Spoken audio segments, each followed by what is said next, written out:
ওই দেখ কি অবস্থা চাচা? আরে বিনি মামুন ভাই না? আরে এখানে বসে রয়েছে একলা একলা শুটিং করতে আসছি দেখলাম মনে হইলো। ওই আসলাম ভাবছি শুটিং করার জন্য আইলাম, তা কি করবো তা ভাবিয়ে পাচ্ছি না তো। আর একটা কথা, আমার লজ্জার কথা না কয়ে না, তুমি এক গেঞ্জ জামা গায়ে দিয়ে প্রায় দিন ভিডিও করো কি করো? এক জামা গায়ে যে বিমান চাচা না হয় গো, ভিডিও করতে গেছে নাকি? হয় ভাই ভিডিও বানাবো বলে তো আইলাম। তাই পাশে তো শুনলাম কথাবার্তা সাব্বির করছিল তোমার এই এক জামার বিষয়ে। চাচা আমি তোমার ভিডিও দেখি বুঝেছো, তা এই জিনিসটা ভালো লাগে না, এই সব সময় একটা আরে ভিডিও। ভাই খালি জামা দেখলে হবে নাকি, পিছনে দেখো দিন কি অবস্থা। ওই দেখ এ কি অবস্থা চাচা?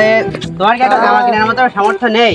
সামর্থ্য নেই নেই, কিন্তু এখন ভিডিও বানাচ্ছি। আমি ভাবছি যে এই দর্শকরা যদি আমার ভালোবেসে লাইক কমেন্ট শেয়ার করে, যদি আমার ফলো দিয়ে আমার পাশে থেকে আমার একটু সাহায্য করে বা আমি ভাইরাল হয়ে যাই, তখন টাকা পাবো না।